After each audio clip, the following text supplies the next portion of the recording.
Guys, গত 18 জুলাই থেকে pride প্লাজাতে start হয়ে গেল India one plate food festival. ব্যাপারটা ইন্টারেস্টিং না? যেখানে তোমরা কলকাতাতে বসেই ভারতবর্ষের টোটাল 8টা স্টেটের খাবার দাবার এনজয় করতে পারবে। সেই তালিকায় রয়েছে কেরালা, পাঞ্জাব, দিল্লি, রাজস্থান, বিহার, ওয়েস্ট বেঙ্গল, গোয়া অ্যান্ড তামিলনাড়ু।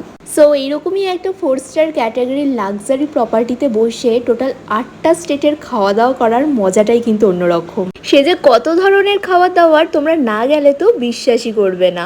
ও তোমাদের সঙ্গে তো আরও একটা জিনিস শেয়ার করা হয়নি, জম্মু কাশ্মীরেরও কিছু অথেন্টিক আইটেমস এই বুফেটায় রাখা হয়েছে। স্টার্টারের মধ্যে রয়েছে প্রচুর আইটেমস, এছাড়াও মেন কোর্স অ্যান্ড ডেজার্ট মিলিয়ে রয়েছে এলাহি আয়োজন।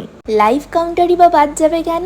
লাইভ কাউন্টারের মধ্যে রয়েছে দিল্লি, সাউথ ইন্ডিয়া, ওয়েস্ট বেঙ্গলের মতন জায়গার প্রচুর লোভনীয় আইটেমস। 31 জুলাই পর্যন্ত এই ফুড ফেস্টিভ্যালটা চলছে প্রাইড প্লাজাতে। আর হ্যাঁ, অনলি ডিনার বুফেতে কিন্তু তোমরা এই ফুড ফেস্টিভ্যালের আইটেমসগুলো পেয়ে যাবে।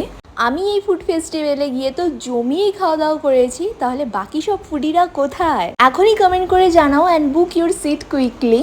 আর কার সাথে তোমরা ইন্ডিয়া অন প্লেট এই ফুড ফেস্টিভ্যালটা যেতে চাইছো, ফ্যামিলি, ফ্রেন্ডস আর ফিয়ন্সে, শিগগিরই গিয়ে রিলসটা তাকে শেয়ার করে দাও।